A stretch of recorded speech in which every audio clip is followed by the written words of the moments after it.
How's it going, YouTube? We are back, and I wanted to talk about the current problem that I have with boxing. But before we get into it, I have to ask you guys to leave a like and subscribe. It really helps me out if you guys do that. And let's get started. So I love the sport of boxing. I love it as a combat sport. I love the art to it, the flow, the different styles. I love all of it. There's so much to really appreciate in this sport. Especially when it comes to the level of competition, the skill, the talent. There's so much of it in every single division. You can't really go wrong watching any division's top fighter. But there's little problems, especially like when it comes to the sanctioning bodies. I don't mind the sanctioning bodies existing. I don't mind there being 4 core belts. That stuff doesn't bother me because there's more champs have to fight each other. But I'm going to use the Tank Davis fight. Not to discredit Tank Davis's fight with Mario Barrios, where he won a belt, a WBA regular champion belt. But there can't be another champion in the 140-pound division when we have an undisputed Josh Taylor at 140 pounds. Undisputed, if you guys don't know, means that there is no argument to go against this guy being champion. He is the champion, the only champion. So when Mario Barrios has a little sub belt that Tank Davis comes, and now Tank's calling himself a champion in a division where there isn't supposed to be another champion, it's kind of kind of confusing.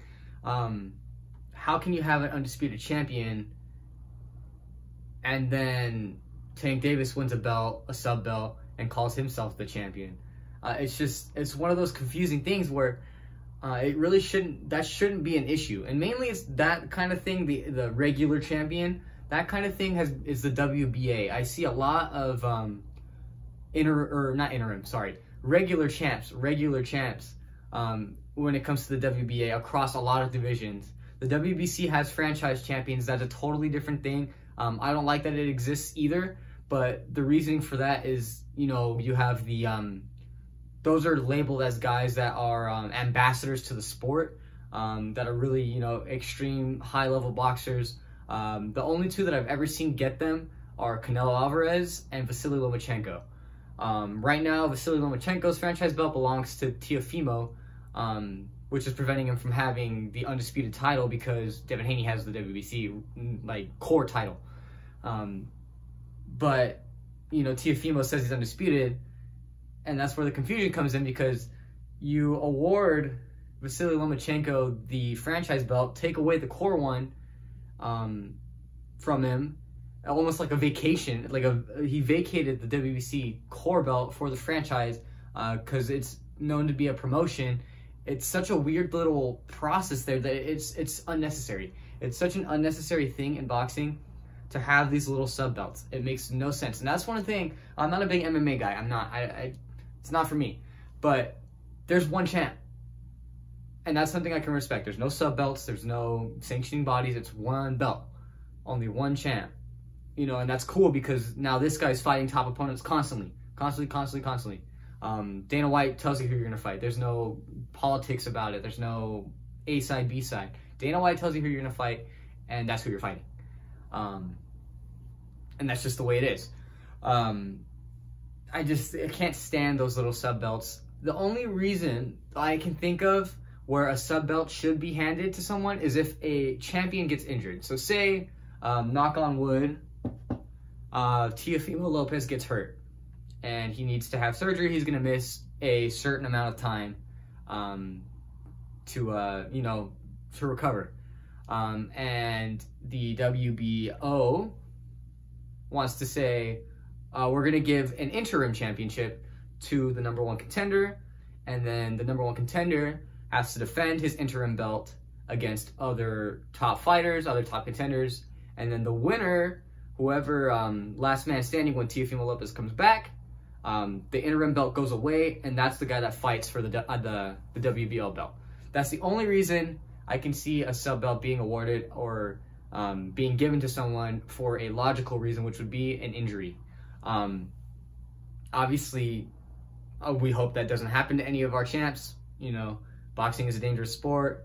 These guys have lifestyles out of the sport as well. So we don't want to see people get hurt. So, but that should be the only case that we have a sub belt. There's no other reason. The other problems that I have with boxing tend to be the politics. You know, you have guys think that they're better than they are, that they think they deserve more money than they deserve. They think they should be the A side. One guy thinks they should be A side when they're B side. There's too much. There's too much flack being put into, credit being put into whose name is read first on a poster. That shouldn't matter. You guys are going in to punch each other in the face, make each other look ugly. The name on the headline is not, looking glamorous is not supposed to be the name of the game here. You guys are punching each other. You're trying to hurt each other. So why are we worrying about where our name is on a poster and who gets to walk out first and who gets their name announced first? That stuff doesn't matter. Just go out there and beat the other guy up and then get your hand raised. And then, you know, that's that. You know, guys are asking for more money than they deserve. Look, Teofimo Lopez, I'm going to use him as an example again, not to just disrespect him, not to discredit him for who he is. He's a great fighter and I like him a lot, but he's expecting all this money, but he hasn't really proved that he can sell out yet. Triller paid all this money for him to fight Kambosos and they're having trouble selling tickets. If that fight was, you know, closer by, I'd go 100%. I love Teofimo Lopez.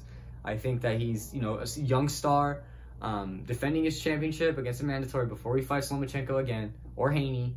You know, he's a great fighter, but if you can't sell the tickets yet, you're too unknown. He doesn't have that many fights on his record yet. Just take the money that you're being given until you work your way up. You know, Canelo Alvarez is making like 30 million per fight. Why? Because he fights. He constantly fighting people. He's active, always active. He doesn't miss weight. He doesn't, you know, COVID protocols. I know it's an outlier for, you know, this last year and a half of fighting or whatever, but he doesn't, all the little things that happen you never see him get into drama outside of what's going on with Oscar De La Hoya right now. That's a whole different thing. But he keeps the drama outside of the ring. He goes and handles his business inside of the ring. And that's why he's making his 30 million per fight. He's the face of boxing. Work your way to that level. He has 55 plus fights already. You know, he has the fan base, the Mexican fan base. Teofimo Lopez has all the talent in the world to get the American fan base, the Latino fan base. He can get all the fan bases around him if he just keeps his mouth shut, keeps his pops' mouth shut, and just goes out there and handles his business inside of the ring. You're not going to pull A-side money against Lomachenko. You just aren't. The guy's too crazy. He's talented. And it shouldn't matter who pulls A-side money when it comes to fighting Devin Haney, because you guys are still both young bucks in the sport. Neither one of you are going to make a fat paycheck too early anyways. It's just so much that needs to be fixed, because it's such a good sport and we're really missing out on some of the best fights that would bring the sport of boxing back to its, you know, full potential. We're starting to see more champions fight champions, which is good, but we're just still missing our you know, our Hearns and Haglers, our, you know, Sugar Ray Leonard and stuff like that. We're missing those key matchups that are happening once, twice, 3 times, 4 times, you know what I mean? We're missing that. And once that comes back, when top guys are fighting each other 2, 3, 4 times, and it doesn't matter how many losses you have in your record, as long as you're beating top fighters, you're fighting top fighters, no one is going to disrespect you for having a loss on your record if you lost to a top dog. Canelo has a loss on his record. Nobody gives him any flack for that. He lost to Floyd Mayweather. You know what I mean? Teofimo Lopez beat Lomachenko. Is Lomachenko going to go run and hide? No, he wants to fight him again. And that's the way it should be. Always fight the best. Go and get the belts. You know what I mean? Chase the belts. Chase greatness. These guys are not fighting for greatness. They're fighting for money. And it's really, you know, it's ruining what greatness the sport is. Obviously, you got to get yourself paid. You got to worry about your family, all that stuff. But all that comes with the glory of fighting the best. And that's going to do it for this video. Leave a like if you enjoyed. Subscribe. Comment your favorite fighter, what you guys think about the politics. If you guys want to make a donation, No Hit Media on Cash App. I greatly appreciate it if you guys do. If not, share with a friend, and I'll see you guys next time.